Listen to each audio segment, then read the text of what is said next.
Welcome to Real Leaders with Roshini, the podcast with real talk, real questions, real insight, and we hope, real inspiration. For real.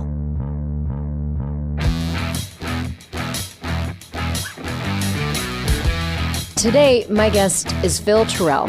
He is author of Collision Course, and we're going to learn a little bit about his background because it's really what led to this book in his life today. Your day job, you work at Microsoft. All day, every day.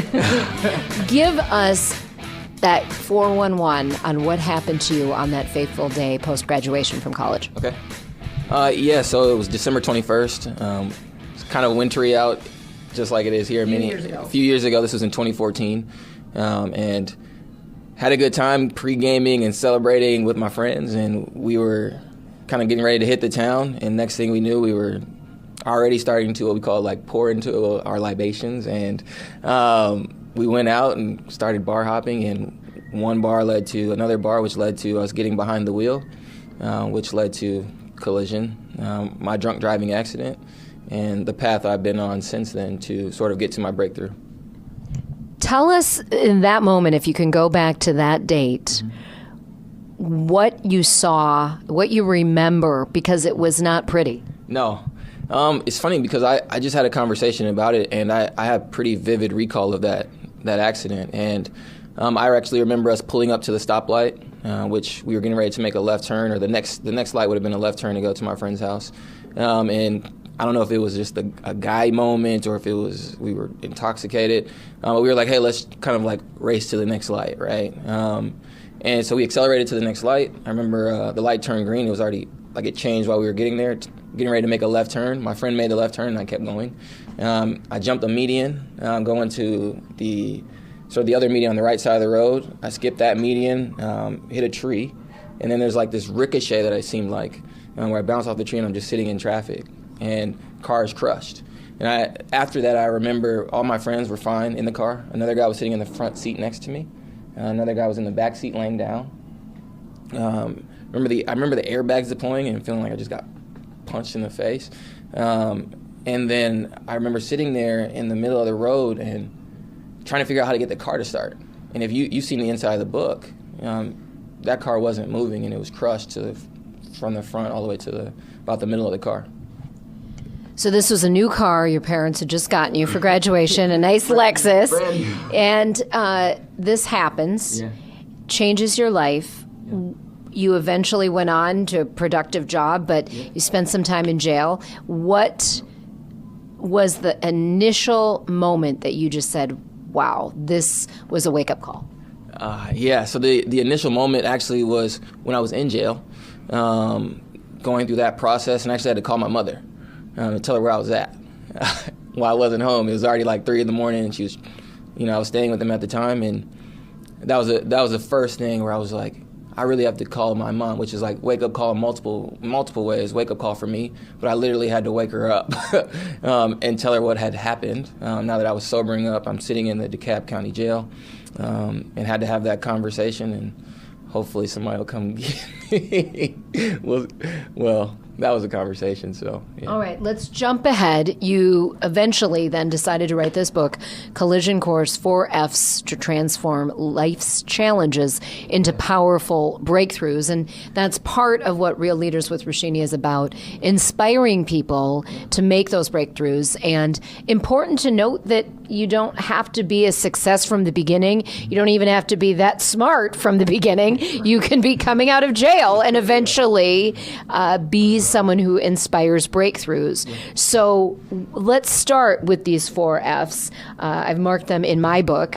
Let's get into the first one, which is find. Yeah. So when I was coming up with the book, or even the idea that I should keep writing and turn it into a book, because originally it started off just journaling my experience. And then, the first F is find. So find, the way I sort of think about it now is, even in the book, is what's that moment for you, or what's that challenge or that mountain that you want to climb? For me, it was I needed to go through recalibration, and I needed to find myself. Because the accident and the decisions leading into that, I didn't know who that person was making those decisions. And I let a lot of outside influences sort of create a persona that wasn't me, and it was hard to operate within that. And then if you take in life's sort of different things that life throws at you, and you add that on top, and it compounds and compounds. And if you don't resolve those things, you become something you don't want to be or you don't intend to be. And so the find is really about that, like whatever that moment is. So like Roshini, whatever you're going through in your life, whatever mountain that is, like let's start there, find out what that is, and then the rest of the F's, will follow suit and help you get to that breakthrough. So really important to name it, so find it, and then F number 2 is focus. Yeah. So then focus is like, once you find it, I always give people this sort of analogy or visual that the focus is like finding a great pair of glasses and understanding the prescription, right? It gives you the clarity that you really need to really climb that mountain, the direction to go, the path to go down, and starts to give you some real life opportunities to make smart decisions that should lead into a feed, which is the third F. Well, yeah, get into it. So feed is the third F. Yeah, so feed is really about, what are the inputs, the resources, the people potentially, which was a great opportunity for me when I, moved to Fargo, North Dakota. Was I got to go and find myself around a lot of people that didn't know who I was. So I got to rewrite my own narrative, which was like beautiful thing to almost kind of a gift. Yeah, it's like a gift in itself, like to hit refresh and to kind of repurpose who I wanted to be. So feed is really about the inputs, the things that you can do tactically, the steps you could take to get to like from point A to point B to point C, and really methodical that way. So writing those things down of, do I need Roshini to help me, coach me through something, or do I need to go to church and pray? Do I need to stop drinking? Right? Do I need to focus on my mental health? Whatever those things are, those become the feed, and things that you do repeatedly. I have a follow-up question on the feed. Yeah. How important is it, Phil, that you have the right people in your life once you follow you're on this 4F journey, making sure you have the right people in your life so when you decide to feed, go to church or get a coach or read a book, there aren't these detractors and distractors? Yeah, that's a great question. The importance of the people is, I think, probably the most invaluable thing you can make, a decision you can make, because the people around you oftentimes become the influences that you sort of gravitate towards. And so even for myself at the time of the accident, I think about that group of people, right? And, I called them on it. Like, you guys shouldn't have let me do that. We shouldn't have let each other do it. And so it kind of tested our friendship, right, and this brotherhood we created. But I think the people around you are really, really key when it comes to trying to get through something, right? Because if you don't surround yourself with the right people, you can't get there. They'll continuously pull you away from, sort of that breakthrough or that moment that you're trying to achieve.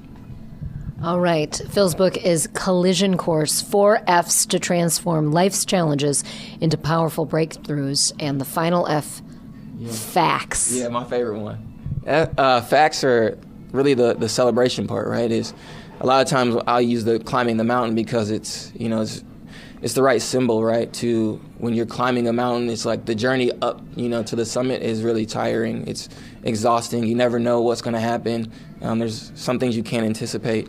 But when you get to the summit or reach the top and you start to look back on where you came from, then your mind starts to go, I did that. I accomplished that. I reached that goal, or I made it through this breakthrough or that storm of my life. And then you look down, which is how what really happens is, should I go down the mountain and just walk away, or should I go find another mountain, which is what the book is really about, is go through the process, the 4 F's, or whatever that is for you, and then go find another mountain. So that's what facts are about, is kind of celebrating the breakthrough. So now you're still quite young, and you've already written a book. You got these lessons that like an 80-year-old should be saying to you on Real Leaders with Roshini. Right? So, how do you keep inspired yourself and not burn out and not also put too much pressure on yourself? Sure. I look at even people around me that are continuously sort of reinventing themselves or taking themselves to another level. But the other part is I look at the people coming behind me, which is something I've been grounded in, is you can say one thing, write a book, have a podcast or whatever it is, but if you're not paving a way for other people to follow you, not make the same mistakes, use your platform, to sort of tell your story and your truth, which is, it took me 4 years to get to that point. But that's sort of what keeps me motivated, is like my nieces are looking at me to, do something else and be greater than I was when they first saw me, or after this accomplishment. Like I point out in the book another acronym that I love, which is called EARN. Each accomplishment remembers nothing, right? And so it's great I wrote a book. Well, then the next thing is like, well, go write another book, or go impact somebody's life or go do something else that's bigger than what you've done, maybe to other people. Yeah. So we're in Capitol Grille in downtown Minneapolis. Yeah. And it's a place that I love to come. Yeah. I'm glad Real Leaders with Roshini is here.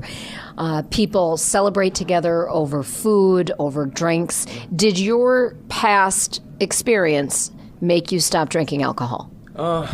So it didn't make me stop drinking alcohol, but what it did was make it extremely clear that when I do get ready to consume, that I'm in a place where I'm either going to leverage technology. I tell people all the time, it's like $100 to take the Uber or $10,000 in legal fees. It's like, and I'm speaking from real life experience. Like it's not worth it. And then the other part is, I don't drink as much now any day, like anyway. So if I do, I'm at home, right? Like, so I don't really plan on going anywhere. So I become extremely like vigilant and aware of how I consume alcohol, how people consume around me. I try not to be the guy when we go, it's like, hey, like, don't drink and drive. But in reality, I think when people are around me, they know my story. And they know the intent I have or the seriousness I have about, putting your life at jeopardy just to almost prove a point, right? That you can make it home and still drink. All right. So I always want the leaders that I'm sharing with and talking with to help inspire our listeners, our viewers, and you have already for sure. But do you have some final messages that you hope people, if they remember nothing else from our conversation today, that you want them to know? Sure. So for me, it comes down to like something really simple. Is like the book is great. And anything in life that you're going through is, you don't have to use the 4Fs, but I think you should, definitely take it upon yourself to find out who you are, spend some time with yourself. I learned through that process that there's a lot of things about myself I really loved, and I didn't know because I didn't take the time to spend, with myself. So I would just say that if I could give anything, is really spend time with yourself, and then people around you will enjoy to spend time with you as well. So that's about it. Well, Phil Terrill, thank you for spending time with me today and our listeners and viewers. Well, it's been just so much fun and also enlightening to talk with you, a young person who's really got a lot to say on Real Leaders with Roshini. Thank you so much, Phil.